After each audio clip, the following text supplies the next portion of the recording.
بەنای خی گەورە میهرەبان من هاوژین عمەر لە 11 ئازاری ساڵی 1970 لە گەڕێکی ڕزگاری شاری سلێمانی لەدایک بووم.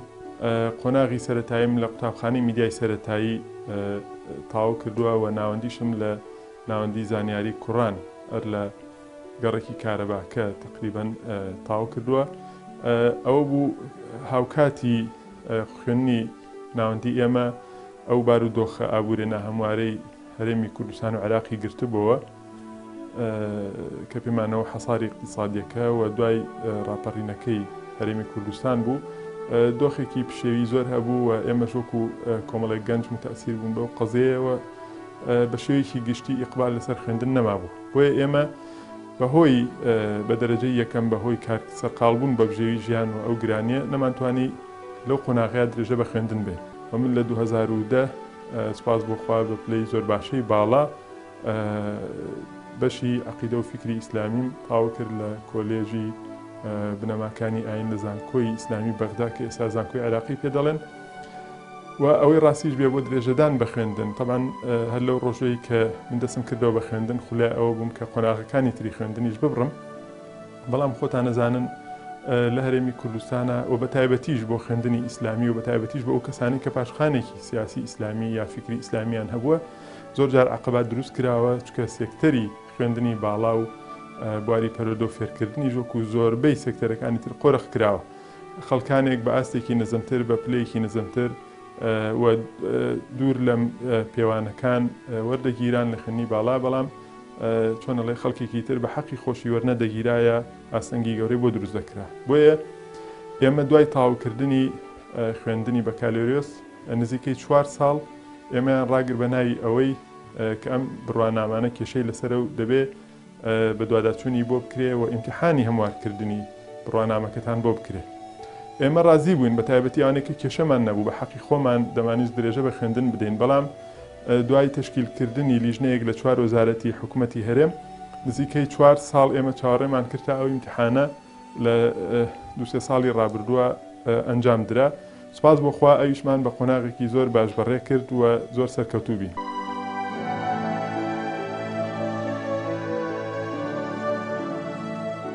کتێبخانە بەڕاستی من بە شتێکی وەسیلەیەکی زۆر گرنگی دەزانم کە لە ماڵدا هەبێ، چکە بەڕاستی ئەتوانین بڵێ توێشوویەکی گرنگە بۆ ئەو ئینسانە خۆی کە ئیتیماماتێکی فکری ڕۆشنبیری کەلتوری هەبێ. و یەکێک لە ئیسفادە گەورەکانی تری بەڕاستی ئەوەیە کە تۆ ئەو کەسانی کە لە دوای تۆ دێن مناڵتە نەوەتە لە سایەی کتێبە گەورە دەبن، یعنی لە دنیایەکە گەورە دەبن کە زۆر بەسانایی ئاشناییان لەگەڵ خوێندنەوە و نووسین و کتێب دەبێ، چکە خۆ دەزانی ئەوە گرنگێکی زۆری هەیە. ئەو کەسانەی کە من ژیاننامەیانم خوێندۆتەوە یا بیستومە خەڵکانی گەورە بوون، ڕۆشنبیری گەورە بوون، بیرمەندی گەورە بوون، زۆرینەی زۆریان باسییان لەوە کردووە کە لە قۆناغی مناڵیانە کە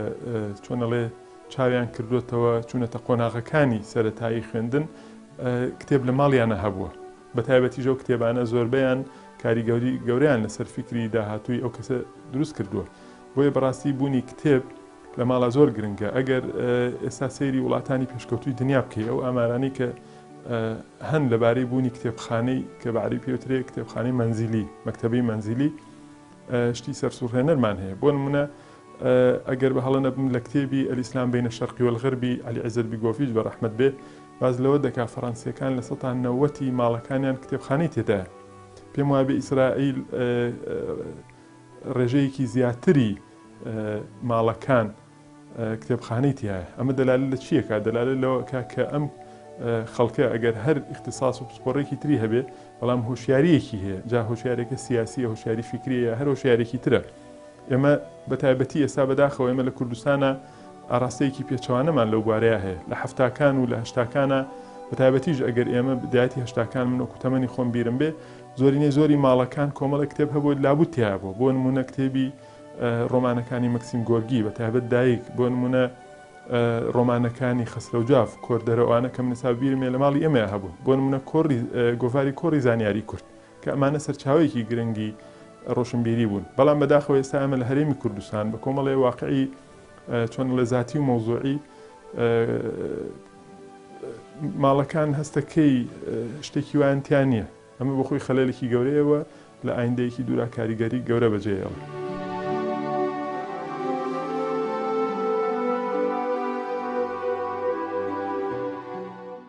لە ڕاستیە کتێبخانە بۆ چییە؟ بۆ ئەوەی کە تۆ بتانی بیکەی بە سەرچاوی دەوڵەمەندکردنی حزر و فکر و تەسەوراتی خۆت. وێ بەڕاستی دەبێت ئەو کتێبانە ئەگەر کتێبێکی چەند سە ساڵ پێشۆژ نووسرابێ وەکو سەرچاوی خزمەتی ئێستای تۆ بکات، دیدگای فکری و تێڕوانینەکانی ئێستای تۆ بکە. کێشە ئەوە نییە تۆ کتێبەکان لە چ زەمانێکان نووسراون، بەڵام تۆ بتانی ئەو سەرچاوانە بۆ خزمەتی ئێستای خۆت، بیرۆڕاکانی خۆت بە تایبەتیوانەی توێژەرن، ئەوانەی کە ڕوئیای فکریان هەیە، قسە لەسەر مەسەلەکان دەکەن، جاریە کەسایەتێکی سیاسیە یا شخصیەتێکی ئابووریە کە بە خەلفێتێکی سەقافی دەوڵەمەند قسە دەکات. چکە تۆ ناتوانانی بەڕاستی لە هەموو ژیان تا بۆ دەستخستنی معریفە و بۆ گەڵاڵەکردنی ڕەئیەکان بەس بگەڕێیتەوە بۆ سەرچاوە مێژوویەکان و پێ دوای بێوانی کە ئێستا نووسراون هیچ قیمەتێکی زانستی ئەو تۆیان نییە، یا ئەوە تا هەموو توراست زەڕب کردبێ بێ بەس چۆنەڵێ کتێبە تازە نووسراوەکان پشت پێ بەستی. ئەم بە تایبەتی منەگەر لە باری فکری ئیسلامی و زانستی ئیسلامیەکان قسە بکەم، چکە بەڕاستی تۆ توراسێکی گەورەت هەیە، توراسی ئیسلامی یەکێکە لە توراسە هەرە دەوڵەمەندەکان، ناتوانی هەمووی بە کاملی وەرگری و ناشتوانی هەمووی ڕەفزکە. ئەمە قسەیەکی زۆری لێکراوە، بە تایبەتی ئێستا کۆمەڵێک بیرمەندی گەورە، کۆمەڵی موئەسساتی فکری و دراساتی گەورە باز لەوە دەکەن دەبێت ئینسان منهەجەیەتێکی دروستی بۆ مامەڵەکردن لەگەڵ توراسە هەبێت.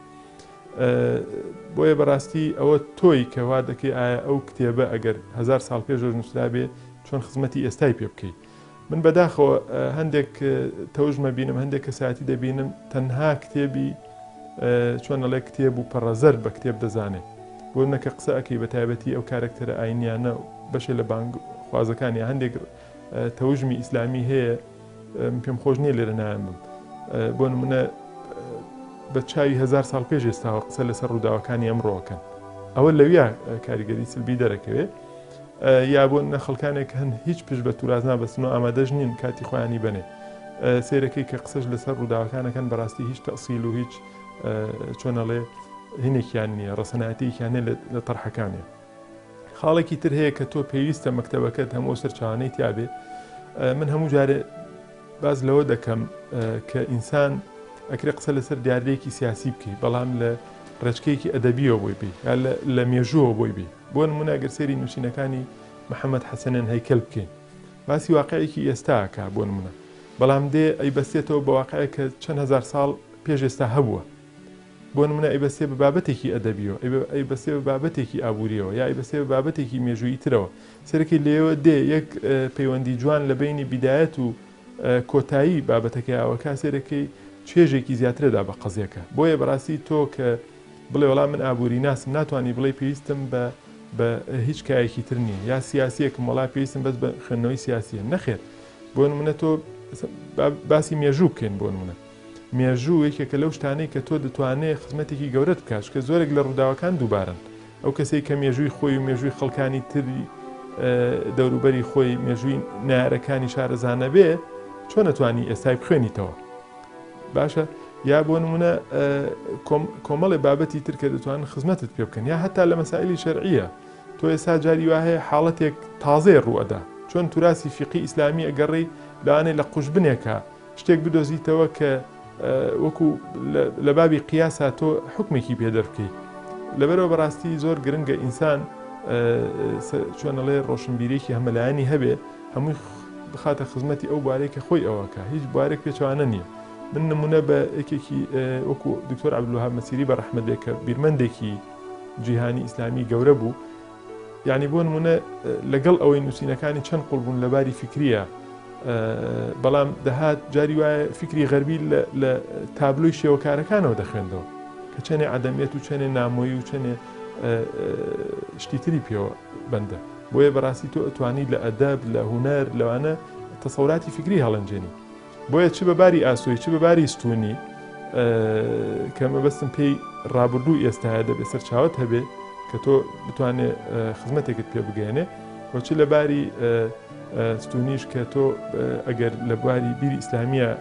سپۆڕیت هەیە دانەبڕی لە بواری ئابووری، لە بواری سیاسی، لە بواری مێژویی، لە بواری فەلسەفە، لە هەموو ناحەکانی ترچکە ئەمانە لە نەتیجە ئەتوانی پێکیانەوە بەسیتەوە. ئێساش باز لەوە دەکرێت ئێمە تەرحێکی فکریمانەیە باز لە تەکاملی معریفیەکرێ، چۆن ئێمە بتوانین هەموو ئەو زانستانە بەستین بەیەکەوە کە ئامانجێکی گەورە بۆ ژیانی مرۆڤاتی پێک بێنێ و هیچ زانستێک دابڕاو لە زانستەکەی تر تەماشانەکە.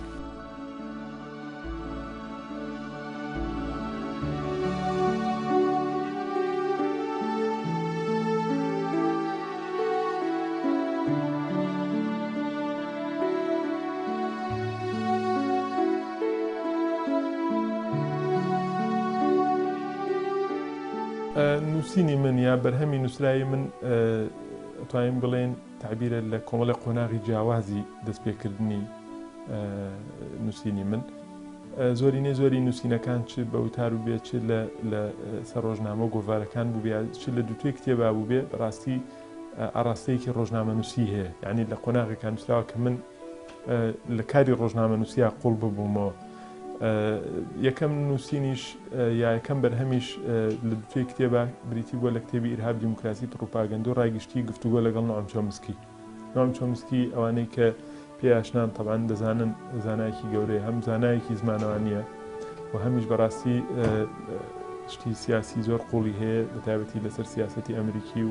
و مۆقفێکی جوانیشیە، ڕاستە زانایەکی گەورەی جوولەکەیە، بەڵام یەکێکە لەو کەسانەی کە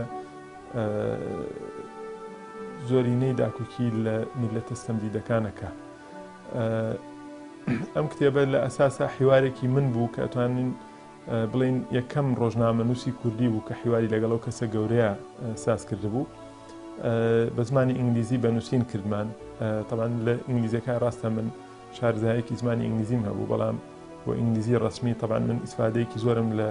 برای بەڕێز و برای گەورەم مامۆستا فازڵ قەرەداخی کرد کە ئەو هاوکارێکی باشم بوو لەوەی ئێمە بتوانین لە ڕووی زمانوانیە پرسیارەکان کە من حەزرم کرد و سیاغەیەکی باشی ئینگلیزی بکرێت و بۆ تەرجەمەکەش دوای هەر ئەو هات بە حکمی ئەوەی کە ئەو زانایەکی نۆعەم چۆمسکی زانایەکی زمانەوانی گەورەشە و نووسینەکانی چڕوپڕێکی زۆری پێوەیە، ئەو زۆرینەی زۆری یاتوان بڵم هەموو تەرجەمەکەی خستە ئەستۆی خۆی و وەرگێڕانی بەڕێزیەوە بڵاوبەوە. ئەم مقابلەیە لە کاتی خۆیان سەدایەکی گەورەی هەبوو لەبەرەوەی لەگەڵ کەسێکی گەورەیە کرابوو کە لە سەدەی 20 بە یەکێک لە سێ کەسایەتیە ڕۆشنبیرەکەی جیهان هەڵبژێرا بوو و لە کاتی خۆشیاوو بۆ معنای ئەو باسی لە سیاسی خارجی و لە زوڵمەکانی ئەمریکا کرد لە عێراقا کە ئێمە لە ساڵی پێما بێت 2005 کردمان یا کۆتایەکانی 2004 بوو کە ڕێک گزارش بوو لەو دۆخەی کە تایە کرابوو. گرنگی ئەو مقابلەیە وای کرد کە لە کۆمەڵی سەرچاوی بیانیشا بڵاو بێتەوە. یەکێک لەوانە گۆڤارێکی ناودار هەیە The Spokesman لە بەریتانیا کە دامزراوی برتراند ڕاسل دەرێکە، مفاتەحەیان کرد، نامەیان نارد، دوایش خۆی نۆعەم چۆمسکی نامەیەکی ناردکەوتی یانە خەڵکێکی باشن دەیانەوێ حیوارەکە لای خۆیان بڵاوکەنەوە. تەبعاً من ئیزنمدان ئەمە نووسەیەکی بڵێن گۆڤارەکەیە کە دوایش بۆیان ناردم، سپاسیانەکەم. و هەر ئەو گۆڤارە کە بڵێن ناوی مستەقبەل عەرەبی یەکێکە لە گۆڤارە پڕبایەقەکان کە لە بەیروت دەرەچێت، گۆڤاری المستەقبەل عەرەبی، تەبعاً ئەمەیان بەبێ پرسکردن بە خۆم ڕەنگە نەیانتوانی بێ چۆنەڵێ وەسیلەی پەیوەندیکردن بە خۆمەوە بەدەست بێنن. بڵایان کردبوو من دوای لە معرەزێکە بینیم لەیکێ لە ژمارەکانی ئەو گۆڤار ئەو دیمانەی من و نۆعەم چۆمسکیان کردبوو بە عەرەبی، بەڵام من دوای بەڕێز خێرەدین حەسیب کە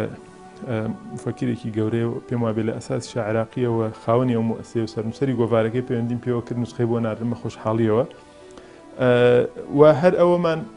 تەطویر پێدا کردمان بەو کتێبەی کە پێشتر باسم کرد، ئەوەی ئیرهاب دیموکراسی پڕۆپاگەندە و ڕایگشتی گفتوگۆ لەگەڵ نۆعەم چۆمسکی. تەبعاً من ئیسفادەم لە کۆمەڵێ نووسەری تریش کرد کە هەندێک بابەتیان وەرگێڕاهی ئەو بەڕێزە وا کرابوو بە کتێبێک و لە کاتی خۆیان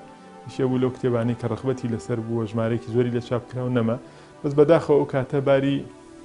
دارایی ڕێ نەدا ئەمە جارێکتر چاپی بکەینەوە، تەڵەبێکی زۆری لەسەر بوو، بەڵام من دواتر خەڵکی تر هەوڵیدا چاپی بکاتەوە، بەڕاستی ڕێم نەدا لەبەرەوەی من پێما بوو بۆ زەمەنی خۆی ئامانجی خۆی پێکاتر شتێک بۆ ئەوەی بە گەورەی بمێنێتەوە لە زەمەن و دۆخی خۆیان بیهەڵیتەوە باشترە، چکە ئێستا تۆزێ قۆناغی تری بڕیوە. یەکێکی تری لە بەرهەمەکانی من کتێبێک بوو کە بەڕاستی ئەویش هەر تەوقیتێکی گرنگمان بۆ هەڵبژاردووە بیرۆکەیەکی باش بوو. کتێبی ئەشکەنجە و زیندان بوو کە گفتوگۆیەکی نزیکی ئەتوانم بڵێم 12 ساعتی بوو لەگەڵ ڕزما مۆسا عەلی باپیر سەبارەت بە قۆناغی زیندانیکردنی و کۆمەڵی بابەتی تر. ئێمە ئەم فکرەیە تەبعاً پێشتر زۆر ئیشمان لەسەر کرد چۆن وا بکەین ئەم بابەتە ئەم واقعی کە مامۆستا عەلی باپیر و هاوڵەکانی تێکەوتن لە زیندانیکردن لە زۆڵمکردن لە کۆمەڵی ئیسلامی کە ڕەهەندی جیهانی هەیە حەدەسەکە چۆن وای لێ بکەین استفادەی لێ بکەین ئەو بوعدە جیهانی بۆ دروستکەین و زیاد لە میلەتی کورد خەڵکانی تر پێی ئاشنا بن ئەم زوڵمە گەورەیە. بۆیە هەم ئەو مقابلەی پێشووی نوعەم چۆمسکی و هەمیش ئەمە بۆ ئامانجە کران و ئەلحەمدولیلا ئەتوانم بڵێم ئامانجی خۆشیان پێکە. ئەم کتێبە پێم وابێ هەموو کەس ئەوانەی کە دۆستی ئێمە بنیە دۆستی مامۆستا بنیە لە کاری ئیسلامیە بە هەر پاشخانێکە وشیان کردبێ ئاگدارین کە ئاگدارن و خوێندویانەتەوە زۆر بەڕێز هەبوو پێنجی کروتی لە یەکشەوە خوێندومەتەوە چکە کۆمەڵێک شتمانتیا بەکارهێنا لە شێوازی گەڕانەوە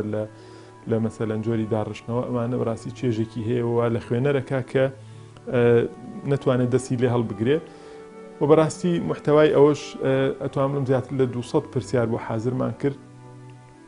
ئەم وامان نەکرد کە وەکو شتێکی داخلی بمێنێتەوە بۆ باسی فکری تایە، باسی تەسەوراتی قیاداتی بەعسی تایە، باسی فکری توندڕەوی تایە، باسی ئەو ئوسلوبانەی کە ئەمریکا لە وڵاتانی کە داگیری کردوون لە ئازاردان و تعزیب و مامەڵەی زیندانیان بەکاری هێنێک ئەمە قزەیەکی عالەمی بوو. ئێمە کردمان بە چیرۆکێکی عالەمی ئەلحەمدولیلا و هەر لە ڕێوە بۆ نمونە دوو تەبعی فارسی کرا دوو جیهەت بەجیا کردویان بە فارسی کە منێکیان ئاگداریان بووم دوای نوسخەیان بۆ ناتمەوە کریان بە فارسی و چاپیان کرد لە کاتی خۆیان ئەمە بۆ خوێنەری فارسیش لە بەتایبەتی لە ئێرانە ئیسفادەیەکی زۆری گەیاند کە من خۆشبەختانە لە مانگی پێم وابێ یەکا بوو سەفەری سەقزم کرد بۆ بەشداریکردن لە مؤتەمەرێ سەرۆکی زانکۆی ئازادی ئێمە بینی باسی لەوە کرد کە چۆن ئەوان بە شەوق و زەوقێکەوە نوسخە کوردیەکەیان بەکارهێناوە و تەرجەمەیان کرد بۆ فارسی و ئیسفادەیەکی زۆری گەیانەوە. هەرم کتێبە کرا بە عەرەبی و دارولحیکمە کە لە لەندەنە و کۆمەڵی بەڕێزی عێراقی سەرپەرشتیەکەن چەند تەبعەیەکی عەرەبیان لێ کردووە. تەبعاً کوردیەکەی زیاد لە 3 تەبع کراوە، فارسیەکەی تەبعی وابزانم 2 تەبعیلانی کەم کراوە جگەل لە تەرجەمەیەکی تری کە هەیە ئەمەش من تا 2 تەبعی ئاگدارم.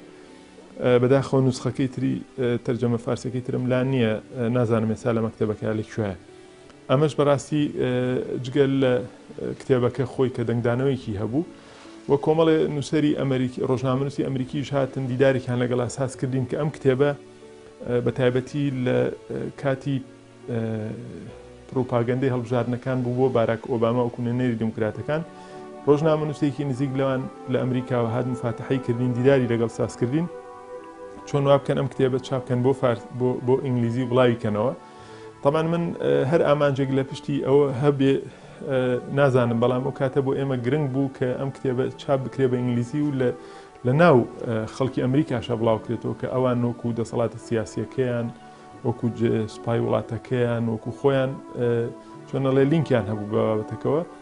بەڵام لە نەتیجای ئەمە ڕێککەوتین ئەو شتە بکەین ڕاستی بە هۆکاری دارایی نەمانتوانی نوسخە ئینگلیزیەکە حازر بکەین لە کاتی خۆیان تا ئەوان ئیشی لەسەر بکەن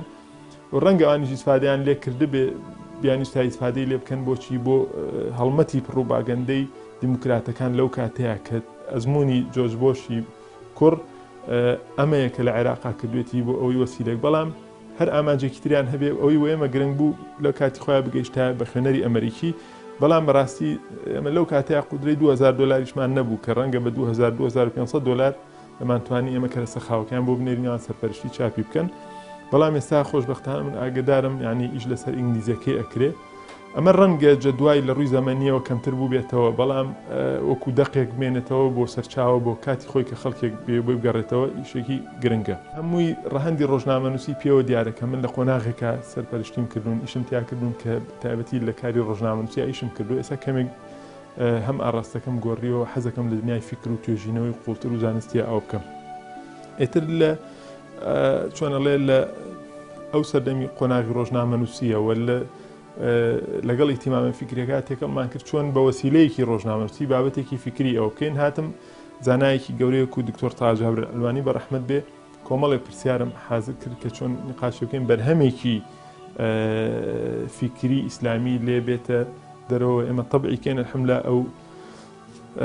کتێبە بەناوی معالم في المنهج القورآنی لێ لەدایک بوو کە یەکێکە لە بڵاوکراوەکانی سەنتەری زەهاییش بۆ لێکۆڵینەوەی فیکری کە پێشتر بەناوی مەعهەدەوە بڵاومان کردوێتەوە و ژمارە حوتی لەسەرەوە بەڕێز دکتۆر سەباح بەرزنجیش پێشەکی بۆ نووسیوە. بەڕاستیان بۆ من شتێکی گەورە بوو ئەو پیاوە کە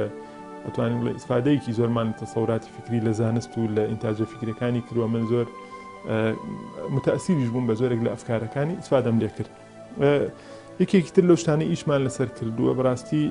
ئێمە لە سەنتەری زەهایی بۆ لێکۆڵینەوەی فکری کۆنگرەی زانستی ساڵانەمان هەیە کە کۆمەڵی توێژینەوەی گرنگی تیا پێشکەشەکرێت دوای پەسەندکردنی و دوای پێداچوونەوەوانێت لەیان کۆمەڵی مامۆستا و ئەکادیمی بەڕێز یان نووسەر و بیرمەندی بەڕێز. یەکەم کۆنگرەمان کۆنگرەی بەرگری بوو لە قورئان کە لەو کاتەیە لە 2000 پێم وابێ ئاخری 2011 بوو. ئێمە ئەم کتێبەمان حازر کرد بەڵێ لە 22/23/2011 ئەم مؤتەمەرە کرا. دوای ئەوە من وەکو بەرپرسی بەشی چاپ و وەرگێڕان و بڵاوکردنەوەی سەنتەری زەهاوی هەستان بە کۆکردنەوەی هەموو بەحسەکان و سەرپەرشتیکردنی چاپی. ئەمە لە عەرەبیە کە تۆ هەموو ئەو بەحسانە کۆ دەکەیتەوە و ئیشی فەنیاتیاکەی و مراجعان دەکەیتەوە پێوترێ تەحریر وەکو پێشتر وتم لە ئینگلیزیشە ئیدیتەر. ئێمە نامانە ئامادەکردن کە ئەمەش خۆشبەختانە 3 بەرگە دوای هەوڵ و ماندووبوونێکی زۆر ئەوە بوو کە بەحسە عەرەبیەکانیشی تیاکراوە بە کوردی و هەمووی بە زمانی کوردی بڵاوکراوە کە خۆی ئەتوانین بڵێن بەشێکی زۆر لە بەحسەکان عەرەبی بوون بە هەردوو زمانی کوردی و عەرەبی پێشکەشکران لە کۆنگرەکەیە. تقریبا لە غێری ئەمە نووسین ئەوەی کە من هەم بێ کتێب هەیە بۆ نمونە لەسەر کەسێک نووسراوە لەسەر نووسینێکی تر نووسراوە تەکلیف لە من کراوە فەسڵێکی بنووسم بۆ نمونە کتێبێک ئامادەکرا لایەن بەڕێزێکەوە لەسەر وەکو وەڵامێک بۆ کتێبی سێکس و شەرع و ژن لە مێژووی ئیسلامیە کە کتێبێکی سەقەت بوو لە کاتی خۆیان قسەی لێکرا. ئێمەش فەسڵێکمان بۆ نووسی کە ئێستا کتێبەکە بەڕاستی نەمدۆزیەوە. لایەنێکی تر ئێمە پرۆژەی تیشکمان هەبووە کە ئەم پرۆژەی ئێمە چەند کەسێک تەسیسمان کرد چەند مامۆستایەکی بەڕێزی تیا بوون. من یەکێک بووم لە ئەو کەسانی کە دامان مەزران 100 کتێب دەرکرا لە قۆناغی چۆنەڵێ لە تەمەنی پرۆژەی تیشکە. یەکێک لە کتێبەکان بوون من بە فەسڵێک بەشداریم کرد و ئەمە جۆرێکتر لە نووسینەکان. ژیانی مەسەلەن کارکردن لە دنیای نووسینی منە شێوازێکی تریشی هەبووە. ئەویش ئەوەیە کە ئێمە من بە تایبەت لە 3 پرۆسەی چاپ و نەشرایشم کردووە. یەکەم لە سەردەمی ڕۆژنامەی کۆمەڵ و بەشی ڕۆژنامەنووسی بڵاوکردنەوەیە کە خۆم لە قۆناغێکی زۆریە خۆم بەرپرسی ئەو بەشش بووم بڵاوکراوەمان هەبووە. بەشێک لە مراجع ئەو تەحریر و شتی ئەو کتێبانە ئێمە ئیشمان تیا کردووە. بەشی دووەمیان ئەو 100 کتێبەیە کە لە پرۆژەی تیشکە ئەوە بوو. یعنی کۆمەڵی قۆناغی هەبوو وەکو مراجعە وەکو پێداچوونەوە و تەسیحات و تەقیم و ئەم شتانە ئێمە بەشێکیمان کردووە ئەگەر کەمیش بێ. بەڵام ئەتوانین بڵێن یەکێک لەو کەسانی لە پشتی ئەم پرۆسەیەن لە پشتی ئەوەی کە ئەم 100 کتێبە خۆر ببینێەوە کلێنێکی ڕۆشنبیری گەورە پڕکاتەوە سوپاس بۆخوا ئێمە بووین. خاڵی سێم من لە چەند ساڵی ڕابردووی کاری پەیمانگای جیهانی فکری ئیسلامی لە کوردستان و سەنتەری زەهاوی کە درێژکراوی ئەو قۆناغەیە تقریبا نزیکی 28-29 کتێبی من سەرپەرشتی چاپیم کردووە کە ئێستا لای مامۆستایەکی بەڕێزی ترە. ئەمانش خۆی کارکردن بۆ لە دنیای نووسینە بەڵام چۆنەڵێ ئەمە ئینتاجی 100% خۆت نەبووە. تۆ بە شێوەیە لە شێوەکان لە یەکێ لە قۆناغەکانی دەرچوونی ئەو کتێبەیە تۆ ئیشت لەسەر کردووە. نووسینی ترمان بەڕاستی من بە حکمیەوەی زۆرێک لە تەمەنم لە کاری ڕۆژنامە نووسیا بەسەر بردووە. توانین بڵێن سەدان بابەتی نووسین وتار و ستون و تەرجەمە و توێژینەوەم لەو ڕۆژنامانەیە بڵاو کردێتەوە کە دابش بووە بە دەرەجەیەکە مثل ڕۆژنامەی کۆمەڵ، ڕۆژنامەی بەیان، ڕۆژنامەی ڕاپەڕین، ڕۆژنامەی ڕێگای یەکبوون و گۆڤاری ڕابەر، گۆڤاری ڕابوون و لە گۆڤاری زانستی سەردەمە بابەتی تەرجەمەکراومان هەیە لە ڕۆژنامەی هاوڵاتی، لە ڕۆژنامەی ئاوێنە، لە ڕۆژنامەی کوردستانی نوێ. ئەمانەی کە باری ڕۆژنامەنووسیان لە کوردستان نواندووە و نەخشاندووە.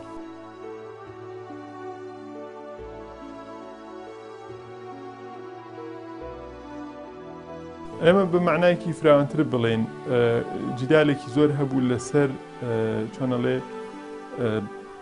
لایانی ئەلکترۆنی بەگشتی یا چۆن ئەڵێ نووسینی ژمارەی نووسینی دیجیتال و ئەلکترۆنی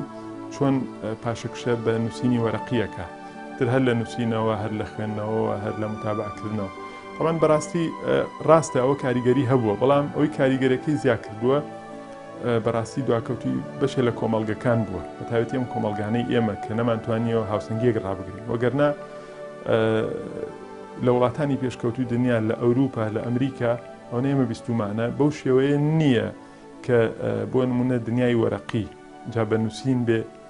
وەکو جەریدە وەکو ئۆشتانەیە یا بە کتێب و بەرهەمێنانی بێ یا خوێندنەوەی بێ پاشەکشەی کردبێ هەوڵیاندا هاوسەنگیەکەوە بکەن و هیچ مانەعیش نییە تۆ بۆ نمونە ئەم لانی ئەلکترۆنی ئەگەر کەسێکی هۆشیاربی بەکاربێنی بۆچی بۆ زیاتر خزمەتکردنی پرۆسەی خۆڕەشنبیرکردن و زیادکردنی معریفەی خۆت بۆ نمونە ئێمە هەر لە بواری ئەلکترۆنیە چەندین سیدیمان هەیە کە هەمووی کتێبخانەی گەورەی لەسەر یعنی بۆ نەبوو ئاسانکاریە بۆ توێژەران بۆ خوێنەران بۆ کەسانی کە دەستیان بە هەندێک سەرچاوە ناگات خۆی کێشەکە ڕاستە بە شێوەیەکی کەمتر سەرهەڵدانی ئینتەرنێت و بابەتی ئەلکترۆنیە بەراورد بە کتێبی نووسرا و وەرەقی بەڵام کێشەی سەرەکی ئەوەیە کە ئێمە خۆمان نازانین چۆن مامەڵەی لەگەڵ بکەین ئەساساً ئێمە هەر لە دنیای ئێمەیان لەم ناوچانەیە یعنی ڕاپۆرتە نێودەوڵەتەکانەوەی موئەسساتە نێودەوڵەتیە تایبەتمەندەکان باز لەوە دەکەن هیچ کەسێک کتێبێک تاوا ناکە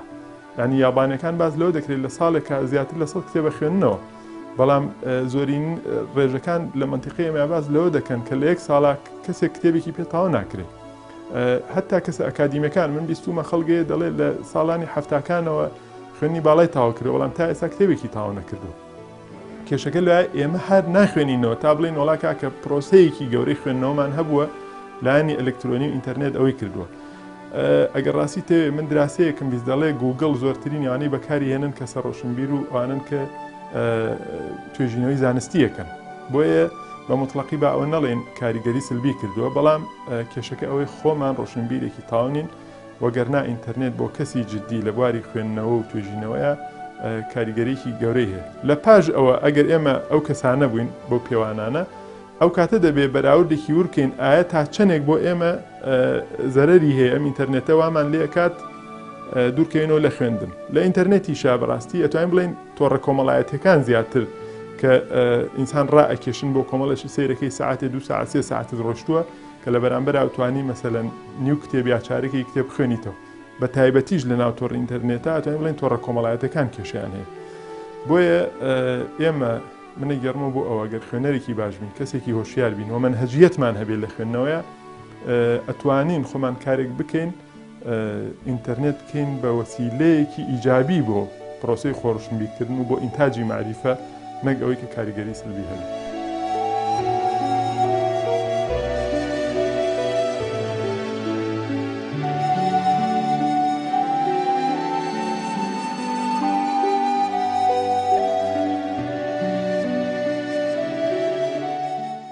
مەسەلەی سەعاتی خوێندنەوە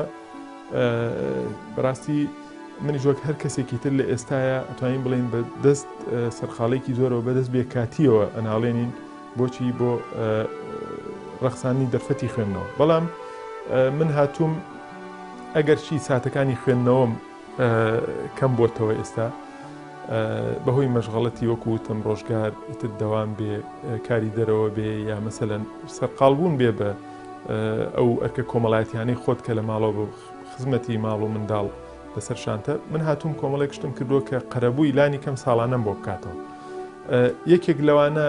من ڕەمەزان تەوزیفەکەم بۆچی کە ڕەمەزانە ناخۆم تابیانی تەوزیفەکەم بۆ قەرەبووکردنەوەی دواکەوتوییم لە خوێندنەوەیە لە مانگەکانی ترە بۆ منە من ئەم ڕەمەزانە لەگەڵ بوونی سەرقاڵی زۆر لەگەڵ بوونی بۆ منە قورئان خوێندن و کۆمەڵی متابعاتی ترە توانیم 850 لاپەڕە بخوێنمەوە کە ئەمە بەڕاستی کە ئەڵم 850 لاپەڕەم 50 لاپەڕێ کۆمەڵێن نووسینی تایبەت بکەم بە منهەجی خوێنمەوە نەک هەرۆکو لە پێناوی خوێندنەوە خوێند بێتمەوە ڕەمەزانی پێشوو من نزیکی 8 سەرچاوی باشم خوێندەوە کە ڕەنگە هەبێت لە ساڵەکەی 8 سەرچاوی پێ نەخوێندێتەوە قەرەبوویەکی تر کە من بەڕاستی بەکاری دەهێنم بۆ ئەو بابەتە ئەویش ژیانە لە واقعێکی ڕۆشنبیریە. ئێمە ئێستا سنتەرێکمانەیە سنتەری زاهایی بۆ لێکۆڵینەوەی فکری. ئەمە ئەو خەڵکانێک کە کاری لێ دەکەن هەموو مامۆستایی باشن، هەموو خاوەنی پسپۆڕی جیاجیان. ئێمە کە دادەنیشین مناقەشە دەکەین شتێکن ئەمە خۆی وەکو مەدرسەیەکی ڕۆشنبیری فکری وایە. ڕۆژانە ئەمە واکە کە تۆ ئیسفادە لە تەسەوراتی تازە بکەیت، لە بیری خەڵکی تر بکەیت، وەکو چۆن خەڵکی تریش ئەتوانێت ئیسفادە لە بیری تۆ بکە. چکە بەڕاستی خۆڕۆشنبیرکردن بە تەنها بە خوێندنەوە نییە، چۆن ژیانە لەگەڵ خەڵکانی ئەهلی علم و زانستە. گوێگرتن لە کۆمەڵە محازەراتی فکری کە ڕەنگە تۆ ئەتوانین لە سیارەکەیە گوێی لێ بگری یا لە شوێنێکی ترای گوێی لێ بگری. ئەمانە هەموو گرنگن. من زۆر ئیسفادە لە چۆنەڵێ لە ژیان نامەی زانایانی شەکەم، لە هاوڵی زانایان. بۆ منە کۆمەڵی زانا هەیە من لە سەفەرە لە خزمەتیان نابووین یا پێیان گەیشتووی لقاءت لەگەڵ کردوون، باز لە قەزەیەکە، باز لە تەسەوراتێکە ئەو دوای 50 ساڵ خوێندنەوە و دراسەی گەورە گەیشتۆ بۆ قەنەعەتە، یا شخصیتێک بۆ لەسەر ئاستی عالەم لە سەقفێکی بەرزترەوە بۆ باری سیاسی ڕۆشنبیری کۆمەڵایەتی ڕوانیوە. تۆ کە گوێ لە تەسەوراتی ئەمەگری، ئەمە بایی دەیان سەرچاوە کە خوێندوتە تۆ ئیسفادت پێگەێنێت. ئەگەر دەیان سەرچاوش بخەین تۆ ڕەنگە تۆ خۆت بیری دەوەنە فراوان نەبێ بگەیتە ئەوە. بۆیە بەڕاستی من لە ئێستای ئەتوانم بڵێم بەراورد بە سەرعاتی تەرخانکراوە بۆ خوێندنەوە لە چاو ساڵانی ڕابردووترا، بە تایبەتی ئەو کاتانی کە ئێمە ئیلتیزاممان کەمتر بووە، زۆر کەمترە. هەندێک جارێ بە هەفتە ناتوانانی دێڕێک خوێنیتەوە، یا بۆ نمونە دەلاپەڕی کتێبێک خوێنیتەوە. بەڵام ڕۆژگارێکە بۆ من 8 ساعت خوێندومەتەوە، بۆ نمونە ینی بە شێوەیەکی بەردەوام، کە ئەمە لە سەرەتای چۆنەڵێ کۆکردنەوەی کۆمەڵی زەخیرە یا معلومات و زانیاری مێژوویی فکری ئابووری کەەوە گرنگە بۆ هەر کەسێک. من ساڵانێکی باش ئەوم هەبووە شوانە خوێندومەتەوە، ڕەنگە ئیلتیزام زۆر لەسەر نەبوو، بەڵام ئێستا ئیلتیزامی کۆمەڵایەتی، ئیلتیزامی ڕێکخراوەیی، ئیلتیزامی سیاسی و حیزبی هەم زیاتر بووە. بۆ ڕۆژگارەکەش بەڕاستی ئەوە بووە ئێستا ئەمە لە ڕۆژگارێکین بەڕاستی ئینسان هەر لە خۆیەوە سەرقاڵیەکی هەیە، بەڵام ڕەنگە ئەسبابی سەرقاڵەکەش خۆت نەبی، ژیانی خۆت نەبێ، دۆخێکە بەسەر تا فڕز کراوە. جاری وایە دەچیت تۆ لە بەنزیخانەیەکە ئەوە ئێستا تۆزێک باش بۆجانن لە 2 ساعت و 3 ساعت دەوەستای، کە ڕەنگە خەڵک لەو 3 ساعتە ینی چۆن لە کتێبێکی تیا بخوێنێتەوە. من ئەتوانم بڵێم زۆر گلەیم لە واقعی خوێندنەوە و خۆشبیرکردنی خۆم نییە، بەڵام زۆر لێشی ڕازی نیم، کە بەڕاستی ئینسانێک بێوێ پێڕابگا بە هەموو ئەم ئەفکار و تەسەورات و زیاتر خۆی پێبگەێنێ کاتی زیاتری پێویستە.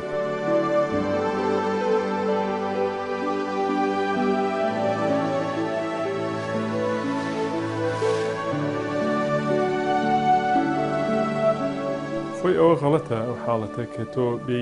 پێ دوای بێ خوێندنەوە و ڕۆشنبیری مڵکی کۆمەڵی خەڵکە، چکە بەڕاستی مەسەلەی پرۆسەی خوێندنەوە و خۆ هۆشیارکردن و خۆڕۆشنبیرکردن دەبێ چۆنەڵێ پەیوەندی بە تاکی کۆمەڵگەوە هەبێ. ئێمە پێشتر باسمان کرد دەبێ هەر تاکێک لە قۆناغی منداڵیەوە وا ڕایبێنی کە بێ بە دۆستی ئەوە. من یەک نمونە بێنمەوە کە لە مێژووی ئیسلامیە چەندێک ئەم قەزەیە بەو شێوە گرنگە بووە. من خۆم نەم خوێندوتەوە سەرچاوەکە، بەڵام یەکێک لە مامۆستاکانمان لە زانکۆ ئاماژەی پێدا کتێبی تاریخ بەغداد کە پێم وابێ نزیکی 30 مجەلەدە الخەتیب البەغدادی نووسیوێتی، باز لەوە دەکات کە خۆی بۆ هەموو علم و معریفەیەوە دەڵێ لە بەغدادا وەختی خۆی کە چووم گوێم لە مناقەشەی بینی ئاسنگەرێک و نانەوایە گرت، ئەوەنە ئاستی علمی بەرز بوو من بە حاڵی تێگەیشتم. ئەو پیاوە گەورەیە خۆی ئاوا دەڵێ. بۆیە بەڕاستی ڕۆشنبیری هۆشیاری و چۆنڵێ بوونی ئیلمان بە خوێندنەوە، هۆگری بە خوێندنەوە ئەبێ پەیوەندی بە تاکتاکی ئەندامانی کۆمەڵگەوە هەبێ، چونکە دەکرێتەوە میهنەیەک یا پیشەیەکی جیات هەبێ، بەڵام دەکرێت ڕۆشنبیر بی، کەسێک بی هۆشیاری سیاسیت هەبێت، چونکە لانی کەم تۆ ئەگەر هەر پیشەیەکت هەبێت دوجار لەگەڵ کەسێکی پرۆفسۆرە لەگەڵ بیرمەندێکایەکی یەک دەنگتان هەیە لە ئینتیخاباتە دەچن دەنگ دەدەن، ئەو ڕۆشنبیریە کە لە ئەنجامی خوێندنەوە و دراسەوە و متابعی شوکاری سەقافی و هونەری دروست دەبێت و لە ئەنجامی تێکەڵبوونی کەسە ڕۆشنبیرەکان دروست دەبێت واکە تۆ لە پرۆسەیەکی وا گرنگە کە مستەقبەلی سیاسی فەرمانڕەوایی و ئابووری و هەموو ناحەکانی دەسەڵاتی پێوە بەندە یا ژیانی خۆتی پێوە بەندە و دەورت هەیە تایەوە بە شێوەیەکی چۆنەڵێ بە ئاگاییەوە دەچیت ئەو دەنگە دەدەیت بۆیە بەڕاستی ئێمە نابێت دای ببڕین بەسەر کۆمەڵی خەڵکە ئەمە نەکار خوێندنەوە ئینتاجی معریفەش ئێمە لە واقعی کوردستانە سەیرەکەین کۆمەڵی خەڵک بە ناوی مفەکری مۆدی لەو دروست بوون خەڵکێک خۆی سەخافەتێکی ئەوتۆی نییە بەڵام کە ئەڵێ وەڵا فڵان کەس مەقالەیە خوێنێتەوە نووسینێ خوێنێتەوە ڕاکە لە کوڕە حزورێ بێت لە کاتێکا لایەن خەڵکانی بەتواناوە ڕەنگە ئەو کەسە کە ئێستا زۆر بروزی کردووە فکری تاوان نەبێ یا بۆ هەنێ معلوماتی تاوان نەبێت چکە ئێمە مفەکری مەسوعیمان نییە لە هەرێمی کوردستانە تا تۆ هەموو ئەقڵ و هۆشی خۆت بێتە دەستی ئەو کەسە ڕەنگە ئامانجێکی سیاسی یا ئەعلامی یا حیزبی لە پشتی گەورەکردنی کەسێکەوە بوو بێت بۆیە بەڕاستی چه ئینتاجی معریفە نابێ مڵک بێ لەسەر کۆمەڵی خەڵک وچی پرۆسی خوێندنەوە نابێ ئیشی کۆمەڵی خەڵک بێ من باسی هەفتاکان و هشتاکانی ژیانی کوردەواری خۆمانمان کرد لە هەرێم کەون لە هەموو ماڵێکە کۆمەڵی بڵاوکراوی گرنگ هەبوون و خوێنداونەتەوە بۆیە بەڕاستی ئەو شتێکی غەڵەتەوە نابێ بە هیچ شێوەیەک ئەو دیاردێ هەبێەوە خوێندنەوە و خۆڕشنبیکردن بە تایبەت بە مڵکی کۆمەڵی خەڵکی تایبەت سێر بکرێت سەبارەت بە هەمە ڕەنگی ناونیشانەکان و بوارەکانی ئەو کتێبانەی کە لە ناو کتێبخانەیە هەن من پێشتر باسم کرد ئابووری ناس بەستەنها پێویستی بە کتێب و سەرچاوی ئابووری نییە ئەگەر ڕاستیتەوێت بیرمەندێک بەستەنها پێویستی بە کتێبە فیکریەکان نییە یا کتێبە فەلسەفیەکان نییە چکە بەڕاستی تۆ لە ئەنجامی کۆمەڵێک خوێندنەوە و دراسەکردنی کایتری جیاوازەوە جاری وا هەیە دێیتە سەر ئەوەی کە لە بوارەکەی خۆتا کۆمەڵی قسەی تازت پێبێ بۆیە زۆر ضرورە ئێمە کتێبخانەکانمان هەمە ڕەنگ بن ڕاستە بابەتێکی تایبەت بە خۆمان پسپۆڕێکی خۆمان زۆرینەی زۆری کتێبەکان پێگەێنێ بەڵام بەڕاستی نابێ ئێمە چۆنەڵێ خۆماندا ببڕین لەو کتێبانی تر بۆ نمونە حاڵەتێکی لە ناو کۆمەڵێک خەڵکی خوێنەواری ئیسلامیە بە تایبەتی ئەوانەی کە پاشخانی سەلەفێتیان ناوە بە ناو خۆیانەوە حاڵەتێک دەبینی کابرا ڕەنگە عەرەبەکەی باش نەبێ بەڵام دێت هەرچی کتوبی چۆنڵێ ئومەهاتی کتوبی ئیسلامیە دێ لە ماڵا ڕیزێکا ببێ ئەوەی بتوانێت مجەلەدێکی بخوێنێتەوە خۆی بۆ نەسی مجەلەدە 25 مجەلەدە 7 مجەلەدە بۆ نمونە فتح الباری دێنێ 7 مجەلەد ڕیزەکا ببێ ئەوەی لە هەموو ژیانیا بتوانێت دانێکی بخوێنێتەوە یا بۆ کتێبەکانی بۆ فتاوای ئیبن تەیمیە مجموعی فتاوا یا حتا من حاڵەتێکم بیستووەیەکێک لە کتێبخانەکان لای بەڕێزێ باسی کردووە کە یەکێک لەو کەسانە ڕۆشتوتێتی وڵا کتێبە مەترونیویەکەمەوێ ئەمە نیشانەی ئەوەیە کە تۆ هەر وەکو باگراوەند کتێب لە مەکتەبەی ڕیزەکەی نەگەوەی کە تۆ چۆنڵێ منهەجیەتی معریفی خۆدوا لێ بکە چ کتێبێکت پێویستە بچی ئەوە بکڕی من بۆ نمونە کۆمەڵی سەرچاوم پێویست بوو لە کوردستانە زۆر وێڵ بووم بە دوایانە کە نووسینەکانی دکتۆر عەبدولها مەسیری بوون دەستم نەکەوت لە ساڵی 2006 بە تایبەت چوین لەگەڵ کۆمەڵی بەڕێزی ترا بۆ تاران بۆ پێشانگای نێودەوڵەتی کتێبی تاران و بە تایبەتیش یەکەم لە حەزەکە من داخلی پێشانگاکە بووم چوون بۆ ئەو خانەی بڵاوکردنەوەی میسر کە کتێبەکانی ئەو بەڕێزەی چاپ کردووە بۆیە دافعێکی منهەجی دافعێکی فکری و ڕۆشنبیری وای لە من کرد بە دوای ئەو سەرچاوانەیە بگەڕێم ئێستا کتێب هەیە لە مەکتەبەکەی من ڕەنگە بە هەدیە هەندێک بۆ من بێ بە مروری زەمەن دایان بەخشم چکە شوێن لە من نەگرێ بەڵام ئەو کتێبانە دێڵمەوە کە لە سەرەڕێی کاری فکری و معریفی و ڕۆشنبیری خۆما ئیشم پیانە بێ بۆیە بەڕاستی خوێندنەوەش دەبێ بە منهەجیەت بێ منهەجێتی جوال لە تۆکار لە هەموو کای جیاوازەکانە ئەو کتێبانەی خزمەت بە فکر و تەسەوراتی تۆکەن بیان کڕی دەستیان بخەیوە لە مەکتەبە تا بەردەوام لەبەر دەستا بن بۆ ئینتاج و خۆ دەوڵەمەندکردنی حیزب و معرفی خۆت